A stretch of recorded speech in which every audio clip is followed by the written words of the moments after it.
E aí, beleza? Espero que você esteja bem. Você e toda a sua família, espero que vocês estejam bem. Esse vídeo é um quebra-cabeça de uma palestra muito estranha de um cara chamado Renato Stencil. Ele provavelmente tem alguns parafusos soltos, mas eu quero que você acompanhe esse vídeo com calma para que você tenha uma ideia bem clara do que é o adventismo dos bastidores, aquele adventismo que não é o adventismo da Novo Tempo. Não é o adventismo dos grupos cantando, levantando a mão e louvando a Deus, ou não é o adventismo do Arautos do Rei. É importante você entender que esse camarada, o Renato Stencil, já disse coisas como essa, por exemplo. Isso aqui. E muitas das coisas que são gravadas, escritas sobre a vida de Cristo, são retiradas do acervo literário de Ellen White. Inclusive aquele livro, aquele filme famoso de Mel Gibson, A Paixão de Cristo, A Paixão de Cristo, A Paixão de Cristo. Muita coisa do que ele colocou lá não tem em nenhum livro que você estudar, nem na Bíblia, mas está lá no filme dele. Ele tirou do Desejar das Nações. Com toda certeza, com toda certeza, com toda certeza. Vai ter a continuação, se eu souber. Ainda não. Chamado A Ressurreição. É, né? Amém. Espero ter tido mesmo. Pois é, da mesma forma. Da mesma fonte. Bom, queridos, que Deus abençoe vocês.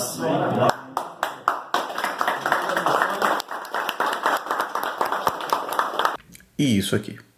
Você conhece bem essa face, não conhece? O que você sabe dela? É a face mais parecida que Ellen White descreveu de uma gravura da face do Cristo humano. Nós pedimos que um artista fizesse um desenho para tentar trazer a face de Cristo frontal. Ele gastou quase 3 meses para poder produzir e ele trouxe isso aqui. É uma pintura totalmente técnica.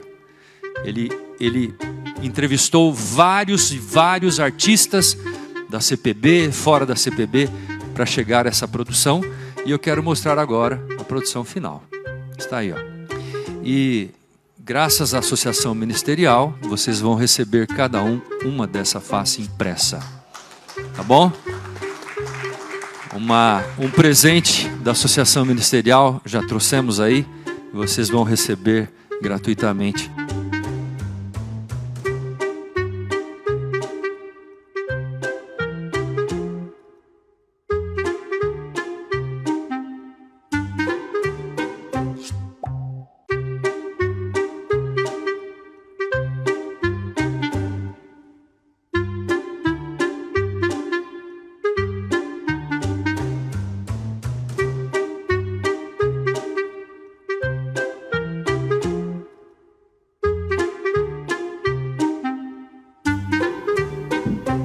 Portanto, já dá para você ter uma ideia que o camarada, além de ter uns parafusos soltos, ele defende Ellen White a todo custo. Ele é o tipo de cara, como muitos adventistas, que se jogariam em cima de uma espada por Ellen White. Portanto, vale a pena você assistir esse vídeo. Então vamos à mini palestra que o Renato Stencil deu, com alguns tópicos falando sobre os críticos da igreja adventista, os críticos de Ellen White.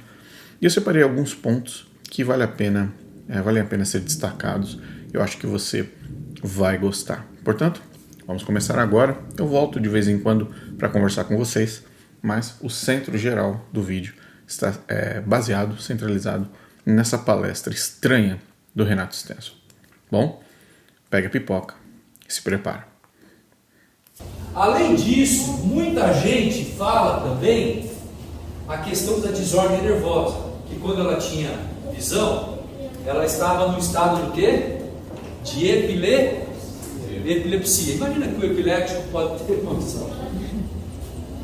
Você já viu alguém epilético? A pessoa começa a espumar, a pessoa vira o olho para cima, a sua língua entra para dentro da boca. Ele perde completamente o quê? A consciência. Então isso não tem fundamento, né?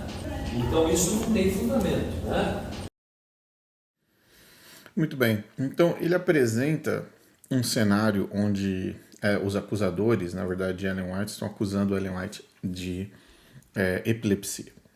A epilepsia é uma coisa. O que os críticos de Ellen White estão dizendo é sobre a catalepsia. Esse é o primeiro ponto que você tem que tirar da frente. E é um dos pontos, tá? É muito complexo um corpo médico hoje avaliar Ellen White se ela tinha catalepsia ou se ela tinha epilepsia, porque Ellen White e o corpo dela e os restos mortais dela já não podem mais ser avaliados nessa profundidade. No entanto, o Renato Stencil está falando o seguinte: não, eles acusam que ela tenha epilepsia. Não é epilepsia, Renato Stencil. As críticas históricas são baseadas na catalepsia, que são coisas diferentes, distintas, ok? Vamos para epilepsia. Na epilepsia, como diz aqui o texto, é um distúrbio neurológico caracterizado por crises epiléticas recorrentes. Essas crises são causadas por atividade elétrica anormal no cérebro. Olha como é diferente a descrição da catalepsia. A catalepsia é uma condição neurológica rara, onde a pessoa experimenta uma perda temporária de controle muscular, rigidez muscular e uma diminuição na sensibilidade ao estímulo externo, frequentemente associada a condições psiquiátricas ou a certas formas de epilepsia. Então, na catalepsia, você tem elementos ou você tem formas, você tem um formato relativo também conectado à epilepsia. No entanto, as causas da catalepsia, por exemplo, podem ser consideradas como o quê? Pode estar associada a distúrbios neurológicos ou psiquiátricos, como esquizofrenia, Parkinson, em alguns casos, pode ser induzida por certas drogas, estados emocionais ou traumas. No caso da epilepsia, pode ser causada por várias razões, incluindo lesões cerebrais, genética, infecções, tumores cerebrais, malformações congênitas, entre outras. Então, os críticos de Ellen White com relação ao estado físico dela, falando especificamente da parte física, neurológica, das funções, né, cerebrais ou físicas de Ellen White, está relacionado à catalepsia, não à epilepsia. Então, nesse ponto, se o adventista que está participando dessa palestra, se a pessoa que está ouvindo isso não pesquisa a fundo qual a diferença entre esses dois pontos e não vai atrás para ver qual é a crítica, qual é a consideração médica que foi feita no período de Ellen White com relação ao estado mental dela, eles vão simplesmente levar o que o Renato Stencil está dizendo. Portanto, está aqui a explicação. E aí você vai ver agora, na sequência, alguns textos que são relativos não apenas à questão física dela, não apenas a questão, se ela tinha catalepsia, se ela era uma pessoa doente, se ela tinha problemas realmente neurológicos sérios. A questão nem é essa. A questão é que, como nós não temos como avaliá-la, o que sobra é literalmente o que ela diz que viu e o que ela escreveu. E é nesse ponto que as testemunhas que estiveram com Ellen White durante as visões, supostas visões, durante aquelas cenas estranhas, se manifestaram, dando a opinião delas com relação ao que de fato acontecia durante o período que Ellen White tinha as suas visões. E é nisso que nós vamos nos concentrar nessa primeira parte do vídeo. Então, a partir de agora, você vai ver alguns testemunhos de pessoas que estiveram com Ellen White durante a visão, e aí nós voltamos na sequência. Segue aí. Não posso endossar as visões da irmã Ellen como sendo de inspiração divina, como você e ela pensam. Penso que o que ela e você consideram como visões do Senhor são apenas devaneios religiosos, nos quais sua imaginação corre sem controle sobre temas nos quais ela está mais profundamente interessada. Enquanto está tão absorvida nesses devaneios, ela se perde de tudo ao seu redor. Devaneios são de dois tipos, pecaminosos e religiosos. Os dela são do último tipo. Rousseau, um célebre infiel francês, tinha devaneios do primeiro tipo. A infidelidade era o tema dele, e seus devaneios eram infiéis. A religião é o tema dela, e seus devaneios são religiosos. Em ambos os casos, os sentimentos na maioria são obtidos de ensinamentos ou estudos anteriores. Essa afirmação foi feita por um amado irmão e publicado por Tiago White no livro Uma Palavra ao Pequeno Rebanho, 1847, página 22. José Bates, em suas primeiras impressões sobre Ellen White em visão, disse o seguinte: faz cerca de 2 anos desde que vi a autora pela primeira vez, e a ouvi relatar o conteúdo de suas visões, como ela as publicou em Portland, 6 de abril de 1846. Embora eu não visse nada nelas que fosse contra a palavra, senti-me alarmado e extremamente perturbado, e por muito tempo relutei em acreditar que fosse algo mais do que o resultado de um estado prolongado de debilidade física. Uma palavra ao pequeno rebanho, 1847. Página 21. Isaac Wellcome, um ministro que foi batizado por Tiago White em 1844 e era ativo no movimento do Segundo Advento, um dos primeiros nomes dado ao movimento adventista, escreveu: Ellen Harmon era estranhamente exercitada no corpo e na mente, caindo no chão. Lembramos de segurá-la 2 vezes para evitar que caísse no chão. Em reuniões, ela falava com grande veemência e rapidez até cair, quando, segundo ela, visões maravilhosas do céu e do que estava sendo realizado lá eram mostradas a ela. Ela afirmava ter visto que Cristo havia deixado o ofício de mediação e assumido o de juiz, fechado a porta da misericórdia e estava apagando os nomes do livro da vida. Vimo-la em Poland, Portland, Topsham e Brunswick no início dessa carreira, e muitas vezes a ouvimos falar. Várias vezes a vimos cair e a ouvimos relatar maravilhas que ela dizia que seu Pai Celestial permitiu que visse. Suas visões sobrenaturais ou anormais não eram prontamente entendidas como visões, mas como visões espirituais de coisas invisíveis, que eram bastante comuns entre os metodistas. Essas visões eram apenas ecos da pregação do ancião José Turner e de outros, e nós as consideramos como o produto da imaginação superexcitada de sua mente, e não como fatos. Os Adventistas do Sétimo Dia e as visões da Sra. White, Advent and Sabbath Advocate, 1884, Lucinda Burdick, esposa de um pastor, e Mary Bodge se juntaram a Ellen Harmon para orar uma tarde em 1845. Aqui está o relato da Sra. Burdick sobre o que aconteceu em seguida. Enquanto eu estava envolvida em oração, de repente, Ellen Harmon caiu rigidamente ao chão. A senhorita Bodge imediatamente mandou chamar Tiago White, que ela disse ser o único que podia falar com Ellen durante um desses episódios. Ele e muitos outros correram para o local e ele imediatamente começou a fazer uma grande variedade de perguntas a ela. Seus olhos permaneciam abertos e assumiam um olhar vítreo. Às vezes, enquanto respondia às suas perguntas, ela se levantava rigidamente até uma posição semi-sentada, apenas para cair novamente rigidamente ao chão. Sua posição no chão parecia tão desconfortável que coloquei sua cabeça em meu colo e a apoiei assim durante todo o evento. Muitas das perguntas feitas a ela por White eram relativas à situação espiritual das pessoas que viviam nas redondezas. Algumas, ela declarava estarem em paz com Deus, enquanto outras tinham manchas em suas vestes.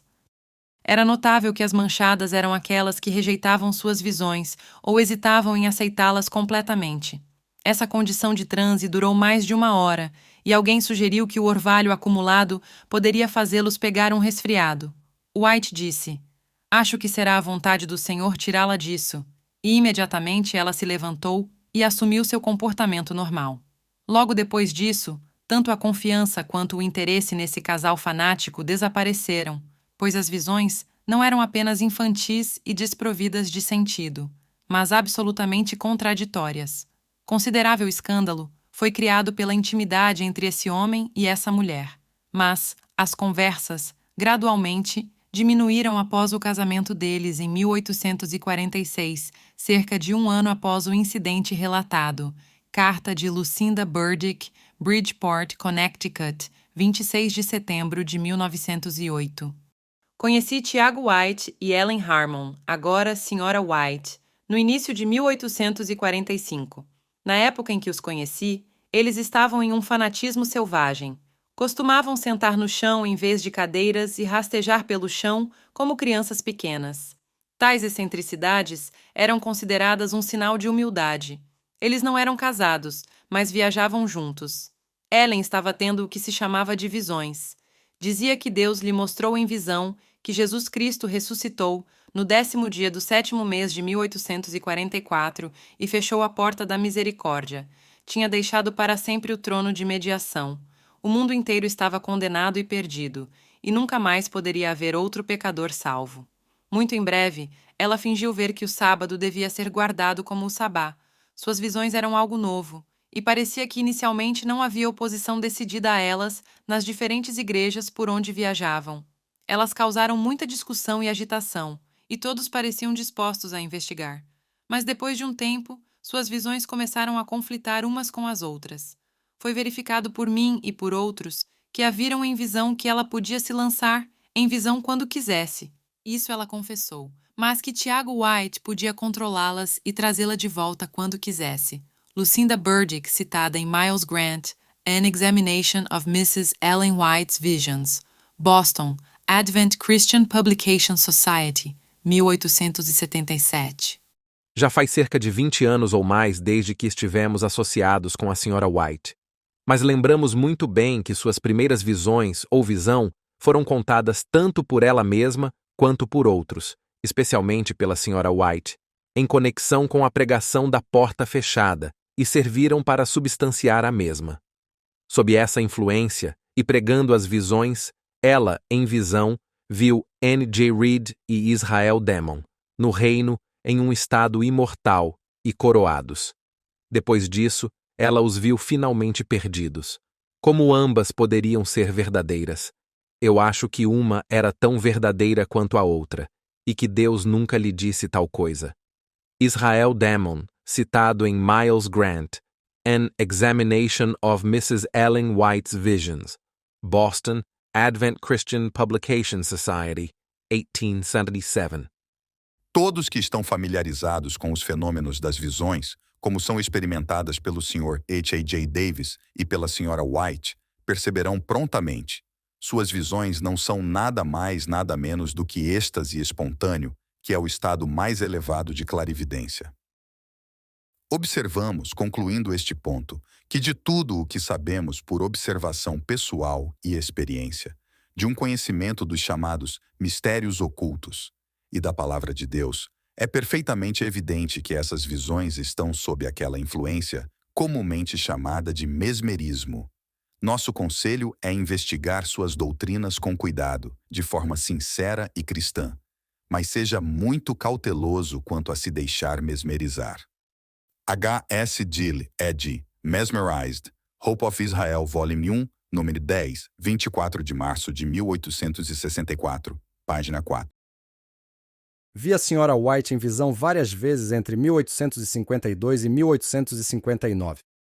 E em todas as ocasiões, ela estava simplesmente em um estado de catalepsia. Em cada caso, ela era subitamente acometida, caía inconsciente e permanecia inconsciente durante todo o tempo que o ataque durava. Todas as funções vitais eram reduzidas ao ponto mais baixo compatível com a vida. O pulso quase parava e a respiração, muito infrequente, era tão leve que se tornava imperceptível, exceto quando ela proferia frases curtas. As pupilas dilatavam-se enormemente. O sentido da audição ficava embotado. De fato, todos os seus sentidos ficavam tão embotados que ela não podia ver, sentir nem ouvir. Estava, de fato, totalmente inconsciente. Mas sua mente estava agudamente ativa, a ação sendo automática e totalmente involuntária. Sendo toda a visão um ensaio mental conglomerado de concepções, cenas, meditações e sugestões anteriores, tão vividamente reproduzidas em sua mente que para ela eram uma realidade viva. A catalepsia assume muitas formas em suas várias vítimas, mas no caso dela produzia alguma fase de todas as formas. Vi muitos casos. Carta de M. G. Kellogg para J. H. Kellogg, 3 de junho de 1906. J. N. Longborough, que viu Ellen White entrar em suas visões mais de 50 vezes desde 1852, e o marido de Ellen White, Tiago White, listaram algumas características físicas que marcaram as visões. Vamos a elas. Ao passar para o estado de visão, ela sempre dava 3 gritos arrebatadores de glória que ecoavam e reecoavam. O segundo e o terceiro Glória eram mais fracos, mas mais emocionantes do que o primeiro. A voz parecendo a de alguém bem distante de você, quase inaudível. Por alguns segundos, ela desmaiava sem forças. De repente, ela incorporava uma força física sobre-humana, às vezes levantando-se e andando pela sala. Ela frequentemente movia as mãos, os braços e fazia gestos com a cabeça, mas em qualquer direção que ela movimentasse suas mãos ou braços, ela não poderia ser impedida ou controlada nem mesmo pela pessoa mais forte que estivesse na sala.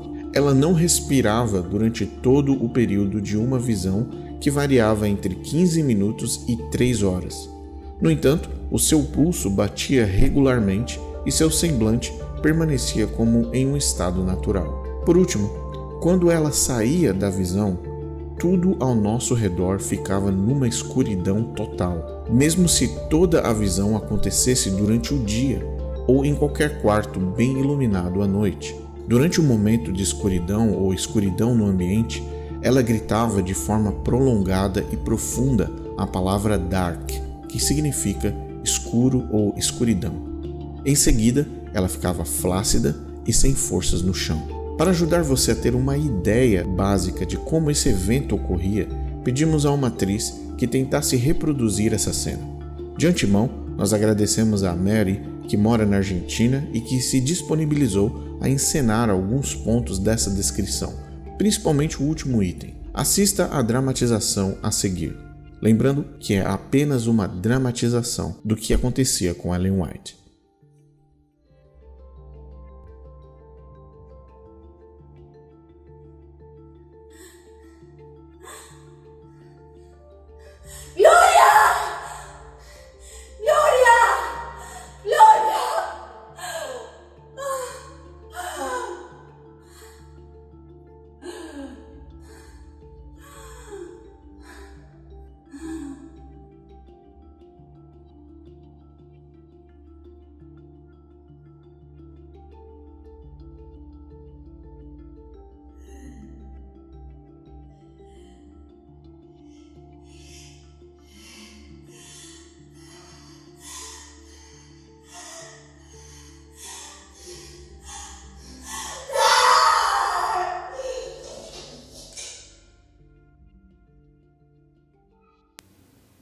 Que coisa estranha, né?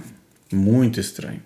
Então, você percebeu que pessoas que conviveram com Ellen White, que viram Ellen White tendo visões, literalmente falaram: isso é loucura, isso não tem nada a ver, isso é contraditório, isso não tem nada a ver com a Bíblia. Outras pessoas que até acreditavam em Ellen White falaram: isso é meio forçado, isso é meio estranho. E o próprio marido, olha a descrição do marido e do historiador adventista também, sobre o estado físico e o que acontecia ao redor do quarto. Então a cena era pesada. Então envolvia sim espiritualismo, envolvia sim forças das trevas, envolvia sim debilidade emocional, debilidade física. Era um pacote completo. Por isso que eu falo que Ellen White era uma mulher completamente perturbada espiritualmente, emocionalmente. Ellen White era um poço de perturbação e é disso que os adventistas se alimentam até hoje. Vamos para o próximo ponto, então, da super palestra do Renato Stencil, o defensor de Ellen White. Então agora, vamos para a masturbação. Masturbação, na época dela, vários médicos escreviam sobre masturbação. E havia vários casos de pessoas jovens que cresceram fortes e se tornaram inoperantes pelo vício do que ela chama nos seus escritos, do que? Como ela chama? O vício da masturbação. Quem sabe? Inanição. É assim que ela chama. E a palavra já diz tudo. Então, a pessoa que é viciada no ato da masturbação, ele vai se tornar o quê? Um inapto. Vai se tornar uma pessoa que não vai servir para nada na sociedade. E a gente conhece pessoas que têm hábitos da masturbação, não conseguem se controlar e se tornam inoperantes. Então, a pessoa que é viciada no ato da masturbação, ele vai se tornar o quê? Um inapto. Vai se tornar uma pessoa que não vai servir para nada na sociedade. vai se tornar uma pessoa que não vai servir para nada na sociedade. Vai se tornar uma pessoa que não vai servir para nada na sociedade. E a gente conhece pessoas que têm hábitos da masturbação, não conseguem se controlar e se tornam inoperantes. Crianças que praticam autoindulgência, masturbação antes da puberdade ou período de fusão na masculinidade ou feminilidade, devem pagar a penalidade das leis violadas da natureza nesse período crítico. Muitos afundam em uma sepultura precoce, enquanto outros têm força suficiente de constituição para passar por esta provação. Se a prática for continuada a partir dos 15 anos de idade, a natureza protestará contra o abuso que sofreu e continua a sofrer, e os fará pagar a pena pela transgressão de suas leis, especialmente entre as idades de 30 a 45 anos, por numerosas dores no sistema e várias doenças, como afecção do fígado e pulmões, neuralgia, reumatismo, afecção da coluna, rins doentes e humores cancerosos. Parte da sutil maquinaria da natureza cede, deixando uma tarefa mais pesada para o restante realizar, o que desordena o fino arranjo da natureza, e muitas vezes há uma quebra repentina da Constituição, e a morte é o resultado.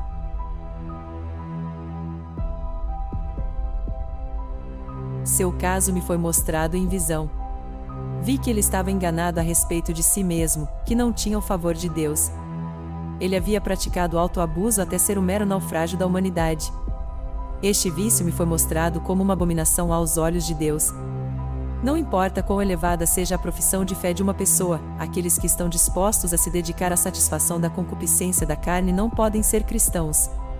Como servos de Cristo, seu emprego, meditações e prazeres devem consistir em coisas mais excelentes. Os resultados do autoabuso neles são vistos em várias doenças, como catarro, hidropisia, dor de cabeça, perda de memória e visão, grande fraqueza nas costas e lombos, afecções da coluna vertebral, a cabeça muitas vezes decai internamente. O humor canceroso, que permaneceria adormecido no sistema durante toda a vida, é inflamado e começa seu trabalho devorador e destrutivo. A mente muitas vezes é totalmente arruinada e a insanidade ocorre.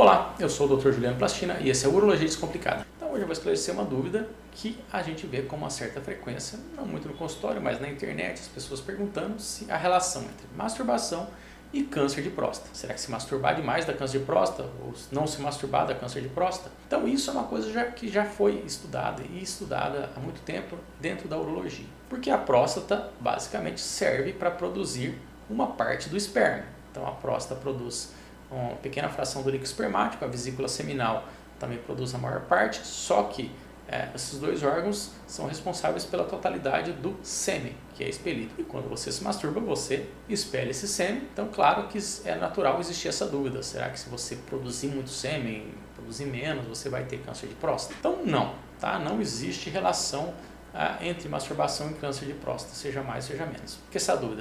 Então, pegamos, por exemplo, padres, né, que são naturalmente celibatários, né, não se masturbam, não têm relações, não casam, então normalmente não podem ter durante a juventude, mas depois da vida adulta não tem relação sexual. Tem vários estudos, né, pesquisando a incidência de câncer de próstata em padres ou pacientes celibatários, né, que não têm relação sexual, que não se masturbam, e a incidência de câncer de próstata nesses pacientes é igual à da população em geral. Então não existe uma maior incidência de câncer de próstata nos pacientes que não se masturbam, que não têm relação sexual. Por outro lado, se masturbar demais, então produzir bastante esperma, ficar fazendo a próstata trabalhar demais, existe alguma relação? Bom, eu já tenho aqui no canal vídeo sobre excesso de masturbação, vou deixar o link aqui para vocês terem uma ideia do que eu falo ali. Mas ter muita relação sexual, ou seja, colocar a próstata para trabalhar demais, também tem estudos comparando nível de atividade sexual e câncer de próstata. O paciente tem uma relação, 2 relações por semana,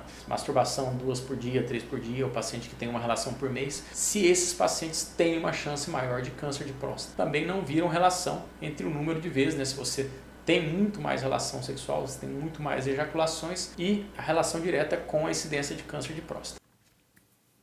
Bom, tá aí mais um vídeo. Então, primeiro você ouviu as besteiras do Renato Stencil, depois você viu as besteiras originais de Ellen White, falando que veio de Deus toda essa maluquice, e depois um médico confirmando a questão que não existe correlação nenhuma com masturbação e câncer de próstata. No caso, é o câncer de próstata que eu apresentei. Existem outros fatores relacionados à masturbação que não implicam em nenhum tipo de câncer, algum tipo de doença ou algum tipo de malfunção no seu cérebro ou coisa que o valha. Então, eu poderia colocar vários vídeos aqui de médicos aplicando, então, a questão da ciência hoje, da medicina, nesse assunto. Então, apenas um para vocês, mas se quem quiser buscar mais informações sobre isso, fique à vontade, seja diligente, não caia nos engodos adventistas e muito menos nos engodos de Ellen White. Vamos para o próximo tópico. No próximo tópico vem a questão das perucas. Então, Ellen White falava que as pessoas que usavam perucas teriam câncer. Olha só. Então, vem uma explicação agora. Do nosso defensor de Ellen White, Renato Stencil, e depois vem a questão histórica para você. Portanto, adventista, isso não veio de Deus, não. Vamos lá ver. Com respeito à peruca, eu vou te falar agora para você entender. Por que ela falava que causava câncer? Porque a peruca era feita com o quê? Com couro de porco.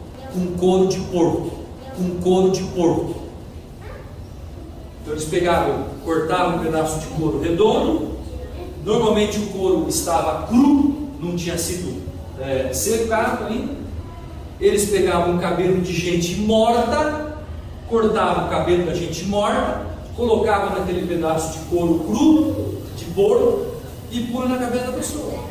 Eu pergunto, o que ia virar isso aí? O quê? Então eles cortavam um pedaço de couro redondo. Normalmente o couro estava cru, não tinha sido secado ainda. Eles pegavam um cabelo de gente morta, cortavam o cabelo da gente morta, colocavam naquele pedaço de couro cru, de porco, e punham na cabeça da pessoa. Eu pergunto, o que ia virar isso aí? Um campo de bactérias, de vermes, de germes, de tudo quanto é coisa ruim. E aquilo entrava para a cabeça da pessoa. Orientação dada por quem? Por Deus. Orientação dada por quem? Por Deus. Ela pode ter lido na literatura? Pode ter lido na literatura da época. E ter escrito nos seus livros. E Deus conduziu esse processo. E nós não podemos questionar. Ok? E nós não podemos questionar. Ok? Tudo bem? O processo começa com o cliente consentindo em uma cabeça raspada.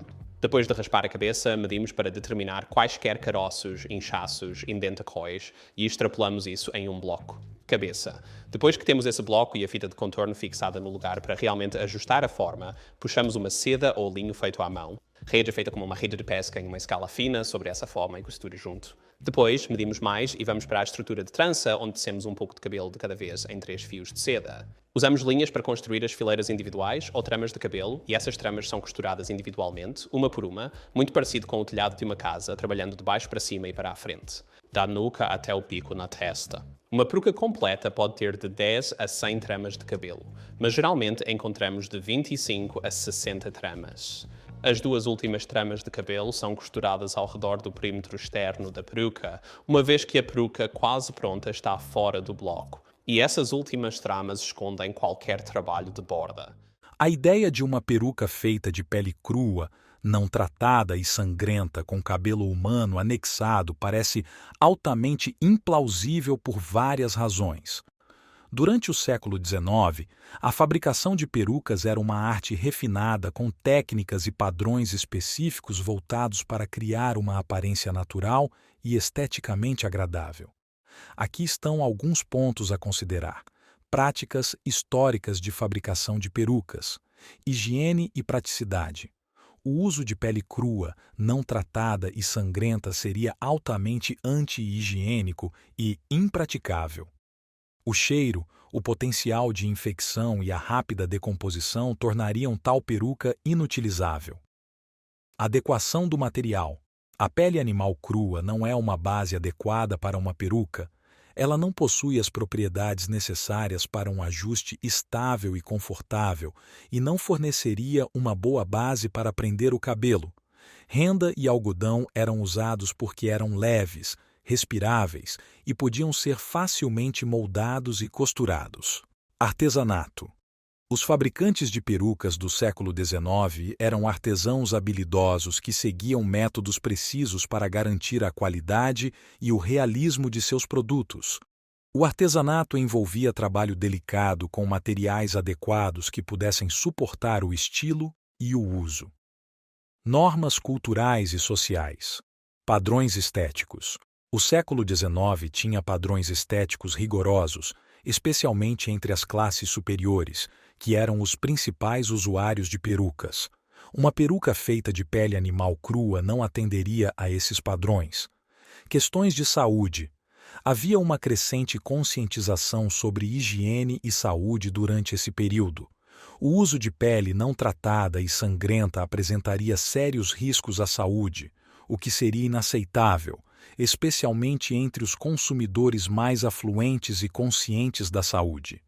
Essa proposta e possibilidade é descabida até para as classes mais pobres, que já não usariam perucas, pois estas eram um símbolo direto de distinção social. Portanto, pessoas pobres com poucos recursos não usariam perucas.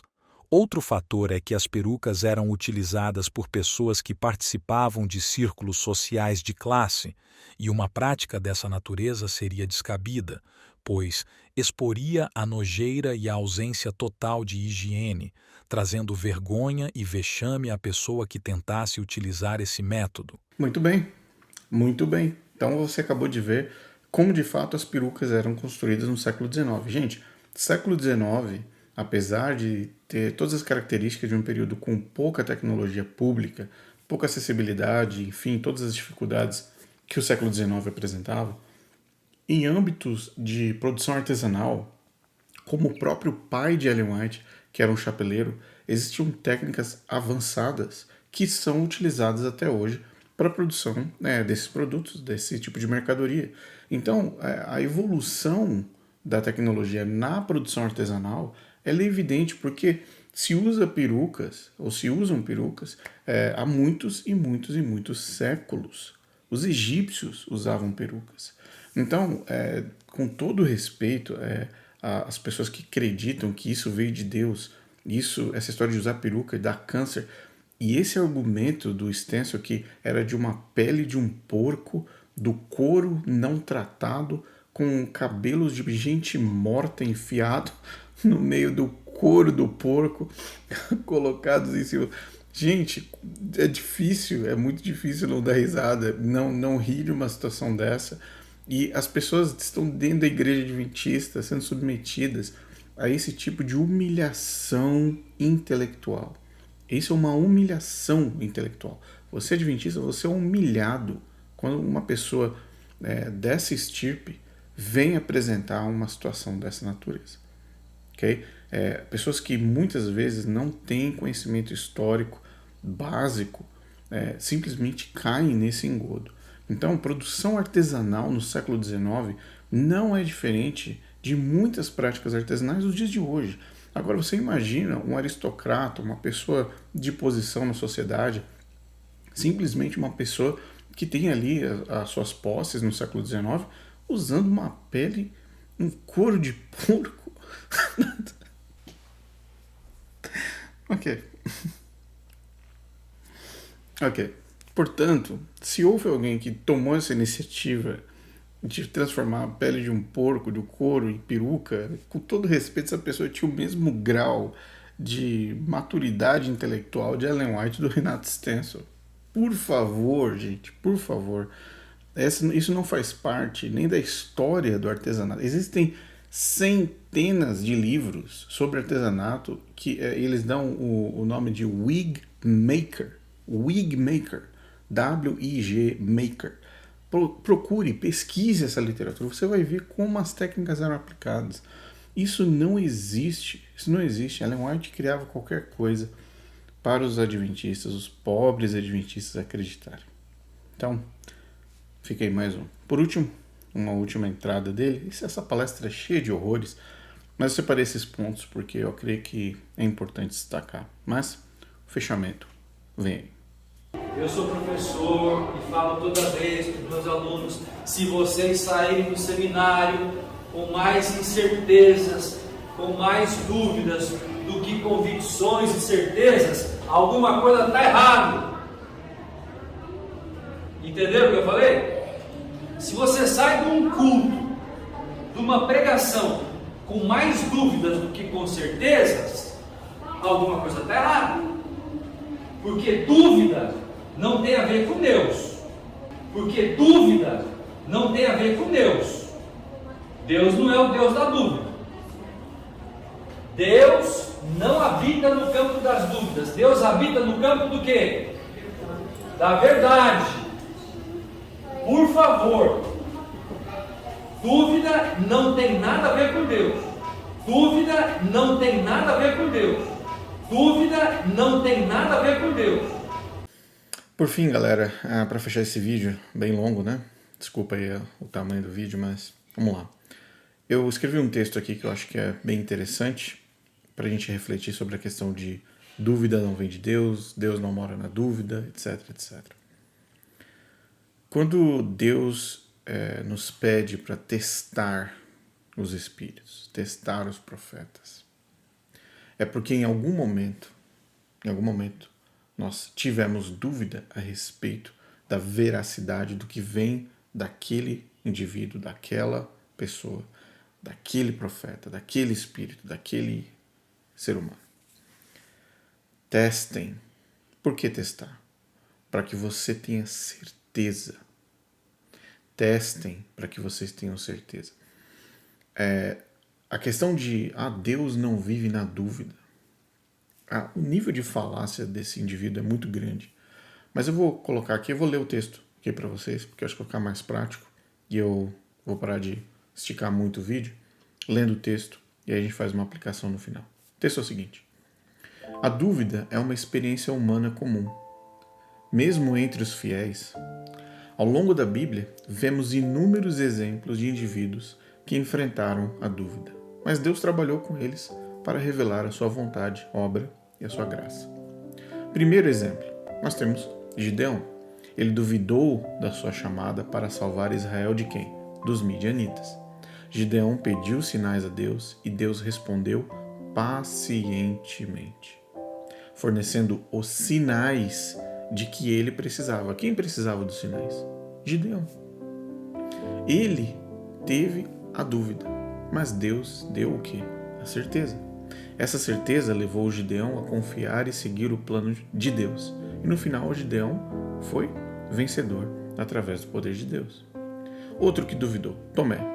Frequentemente conhecido como o Tomé da dúvida, aquele que duvidou, recusou-se a acreditar na ressurreição de Jesus sem uma prova tangível.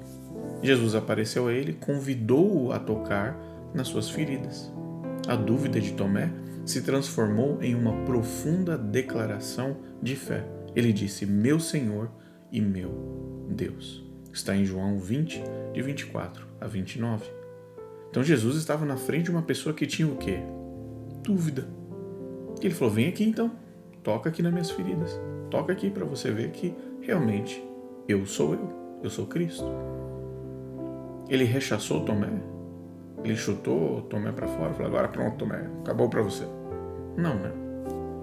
Vamos lá. Outro que teve dúvida. Moisés também duvidou da sua capacidade do quê? De liderar os israelitas para fora do Egito. Deus forneceu sinais miraculosos e o apoio de Arão para tranquilizar Moisés de sua presença divina e do seu plano para salvar o povo hebreu. Isso está em Êxodo 4, de 1 a 17. Moisés estava lá. Será, Senhor? Será que sou eu? Eu acho que eu não tenho capacidade para ir, eu estou na dúvida. Ele foi lá, Deus mostrou sinais para ele. Outro, Sara riu de incredulidade. Ela riu de incredulidade quando ouviu que teria um filho na velhice. E Deus reafirmou sua promessa. E apesar da dúvida inicial, Sara deu à luz a Isaac, mostrando a fidelidade de Deus à sua promessa. Isso está em Gênesis 18, 10 a 15 e 21, de 1 a 13. Outro que teve dúvida, Elias, após uma grande vitória, fugiu com medo e dúvida. Lembra da história do Monte Carmelo? Lembra dos profetas de Baal? Lembra de toda aquela situação? Depois daquela vitória tremenda, depois daquela visível demonstração do poder de Deus, o Deus verdadeiro, o que aconteceu com Elias? Dúvida. Dúvidas e dúvidas. E aí o que aconteceu? Deus providenciou sustento e falou com ele em um sussurro suave, lembrando de que não estava sozinho e que Deus tinha um plano. 1 Reis 19, de 1 a 18. Outro que teve dúvida, Zacarias duvidou do anúncio do anjo Gabriel sobre sua esposa Isabel dar à luz a um filho. E aí o que aconteceu com ele? Ficou mudo devido à sua dúvida. Zacarias testemunhou o cumprimento da promessa de Deus, levando ao nascimento de João Batista e restaurando a sua fé. Está em Lucas de 1 a 5 e também Lucas 1, de 5 a 20 e de 57 a 64. Por fim, Pedro, olha só Pedro. Pedro duvidou enquanto andava sobre a água. Você lembra? Pois é. Ao começar a afundar, Jesus estendeu a mão, segurando-o e ensinando-lhe a importância da fé e da confiança. Mateus 14, 28 a 31. Você lembra? Ele duvidou, ele travou, será que é mesmo? E agora eu estou andando em cima da água, e agora? Será que isso é verdade? Quantas coisas passaram pela cabeça de Pedro, na verdade? Através dessas histórias, nós vemos que a dúvida não é o fim. Olha que importante. Mas a parte da jornada que a gente está trilhando, ela é parte do processo. Deus nos encontra em nossas dúvidas. Deus nos encontra em nossas dúvidas, fornecendo certeza, orientação e revelando sua graça, transformando nossa incerteza numa fé firme. Então, quando no Adventismo eles pregam isso, fora todas as besteiras que você acabou de ouvir, Deus está disposto a segurar a tua mão e tirar suas dúvidas. E quando as dúvidas vão saindo da frente, o que sobra é o Evangelho puro de Deus, é o Evangelho puro de Jesus Cristo. Por isso que esses alertas aqui no canal, em tantos outros lugares, são importantíssimos. Porque isso vai limpando, vai abrindo o caminho para que você tenha acesso única e exclusivamente à revelação bíblica de Jesus Cristo. Por isso que eu te convido hoje, explore as suas dúvidas, vá atrás, pesquise, compare com a Bíblia. E logo, logo você vai perceber que o caminho do Evangelho está distante dos falsos profetas. Até a próxima.